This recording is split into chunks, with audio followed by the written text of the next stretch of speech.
Hello, everyone. This is Rick, and welcome to Astral Club. This is interview with Jack the Ripper. Before we get into it, just want to mention Patreon. If you'd like to support the channel, you can certainly do so on Patreon. When you join, you get the chat function. You can talk with everyone else, direct mail to me, and advanced podcasts on Sunday. If you're interested, there's a link in the description. Next up, astral projection lessons. If you'd like a lesson, learn how to astral project, be happy to work with you. Work with folks now all over the world. Had some good success. All you have to do is go to the description, and there's an email there. Just ask for more info. And lastly, the thanks button.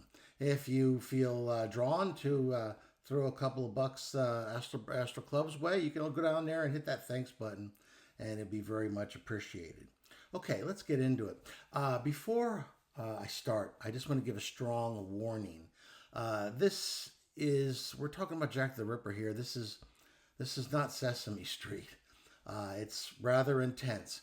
So if you're not in the mood, or if you're somebody with very delicate sensibilities, perhaps check out my Nostradamus video if you haven't seen that one yet, or one of the other 500 or so videos we've got there on YouTube. Okay, for those of you who are ready to find out the truth, finally, about Jack the Ripper, here it comes. Okay, interview with Jack the Ripper. I arrived in the astral as a drifting observer shoved into a fever dream. The place reeked of poverty and despair, with a thick fog hiding an abundance of sins. London in 1888 was already a hellhole, but the astral version of it was even worse. The atmosphere was a sick black and gray with things I don't even want to think about skittering away from my peripheral vision. I found myself drawn through a dirty brick wall into a humble accommodation with a poor bed and a single chair. I scanned the environment, detecting mold and a scent of degradation. On the bed, oh my God, on the bed was a severely mutilated remains of a plain woman. I got the name Mary Kelly from the frozen, shocked spirit staring at her desecrated remains in the corner of the room. The spirit's eyes mirrored those of her body, empty and staring in horror. It was then I noticed a man walk out of a shadow with weasel-like features, clothed in a coat with lapels turned upward and a hat pulled down over his forehead. He opened the door to the room and exited quietly, without a glance back at his handiwork. Before he left, I got the name Aaron Kosminski. Another one came to me unbidden as well, Jack the Ripper. I helped Mary by summoning a guardian spirit to assist her move onwards. Then I decided to pursue Kosminski to his death. Aaron Kosminski's tattered soul tore free of his body like a shard of glass ripped from a festering cut.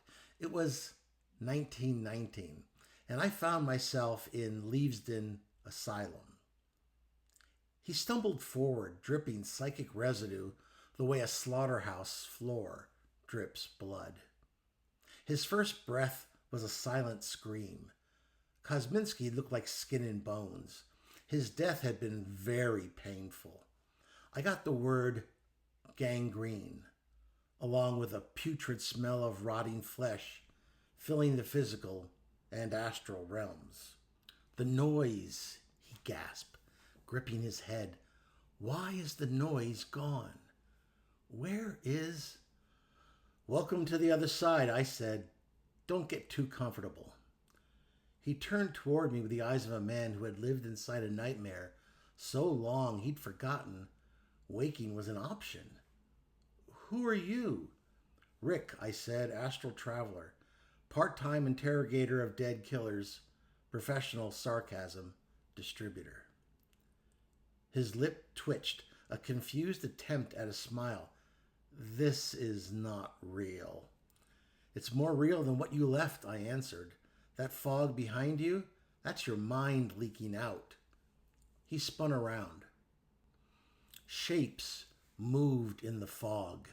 Faces, torsos, limbs. Women, half formed yet unmistakable. They weren't spirits, they were impressions. The fingerprints of trauma burned into the astral like acid scars. Kosminski collapsed. No, he whispered, not them. I don't want to see them. That's the problem with death, I said. You don't get to choose what follows. His hands trembled. The voices told me.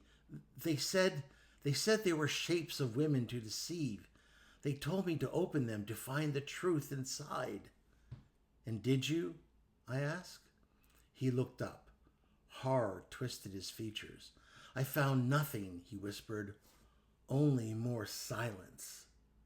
That's because the only monster was you, I said. He convulsed. A visible shudder rippled through his form. Not only me, he hissed. And then I felt it. A pressure behind the ear, like someone running their fingernail along the inside of reality. Something moved in the fog. Not the women, not Kosminski. Something else. The temperature dropped in a way that had nothing to do with physics. Kosminski's jaw clenched. It's here. What is? I asked, although I already knew. My keeper, he whispered. My whisperer. The shadow in my skull. It told me what to do. It guided my hand. I stepped closer. What did it call itself? He shook violently. It had no name. It said names were cages. It lived between my thoughts. Convenient spot, I murmured. A low, wet laugh rolled through the alley. Everywhere and nowhere. The fog recoiled, and the shadow emerged. Not a form, not a figure. A density, like a darkness given weight. Its surface crawled with the impression of mouths that weren't mouths and eyes that weren't eyes. The suggestion of features rather than the features themselves, as though it borrowed the idea of a face from fear around it. It leaned close to Kosminski, not touching, not needing to. My little instrument, it cooed. Its voice was a chorus of whispers layered inside one another. My sharpened blade, you did well. Kosminski screamed, collapsing again. I stepped between them. Hey, void squid, over here. The shadow turned toward me. The fog around us shriveled. It didn't look at me, but I felt the weight of its scrutiny like hot tar poured over the mind. You do not belong here, light traveler, it murmured. This one is mine. He fed me well. Fear, paranoia, the raw confusion of a tortured mind. You smell like odor, like order, like consciousness. I have no interest in you. Funny, I said, because I'm very interested in you. Its surface rippled. You waste your curiosity. No, I answered. You preyed on a schizophrenic man until he broke. You used him to carve through London's forgotten women like they were offerings. That's not curiosity. That's predation. It leaned closer. You misunderstand me, it whispered. This human was already broken. I merely dined on the fractures. I felt Kosminski shiver behind me. The shadow's voice oozed greed. He begged for silence. I gave him direction. He begged for purpose. I gave him cleansing. He begged for release. I gave him blood. You gave him nothing, I snapped. You rode him into the grave. The shadow hissed, a sound like teeth sinking into sinew. Do you think yourself his savior? It asked. He is mine because he wanted me. He freely gave himself to me. There is nothing you or your cursed guardian can do. Kosminski sobbed. I didn't want you. You wanted anything, the entity corrected. Anything to quiet the screaming in your mind.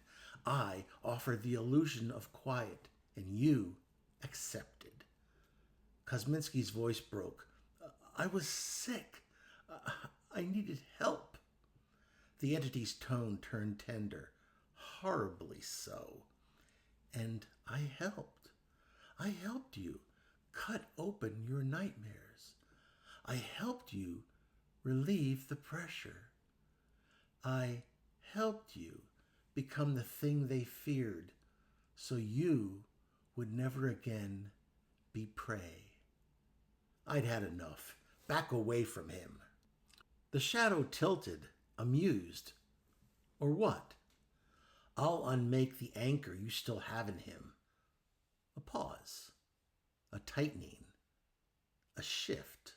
The temperature reversed, rising suddenly, violently. You have no such power, the shadow hissed. No, I admitted, but he does. Kosminski looked up terrified. I can't. I'm weak. You're dead, I said. Weakness is optional now. The shadow loomed, expanding. He will not turn from me. I was his only friend. That did it. Kosminski rose, shaking, yes, but standing. You, he whispered to the entity, you lied to me. The shadow recoiled as if slapped. You said they weren't human, Kosminski continued, voice growing stronger. You said they were shells, demons, monsters, but they were just women, poor women alone, and I butchered them because you whispered. The entity's voices splintered. You came to me. You? No, he said. You found me because I was weak, but weakness isn't permission. The fog behind the shadow twisted violently now. The women's silhouettes sharpened, not angry, not vengeful, true now, solid, present. The shadow writhed.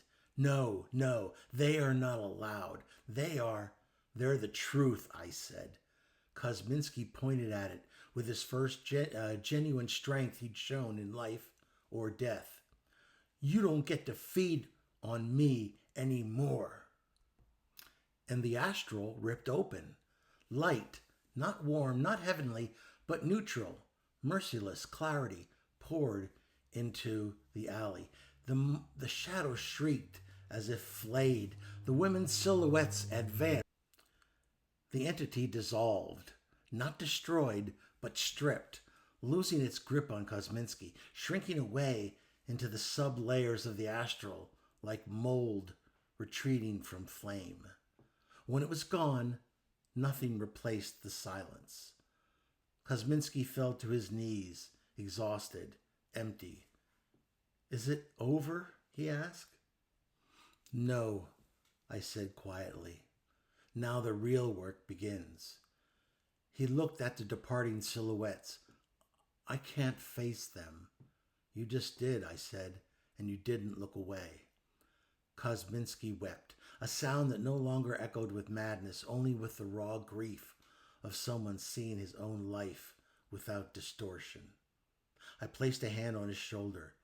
You were sick, but you were also a man who listened to a monster inside his mind. That doesn't absolve you, but it explains you. He closed his eyes. What happens now? You walk, I said, nodding toward the cold, merciless light that waited at the edge of the alley, and you keep walking until you find the part of yourself that never got the chance to live. And the shadow? He asked. It'll come back, I said. It always does. But next time, it won't be yours. He rose slowly, trembling, and stepped toward the light. Before he disappeared, he whispered, Thank you, Rick. I didn't answer. because in the corner of the alley, in the place where the shadow had fallen apart, a thin sliver of darkness still twitched, a reminder that predators on the astral never really die. They just wait for the next fractured mind. And unfortunately, the world has plenty of those. I returned to my body.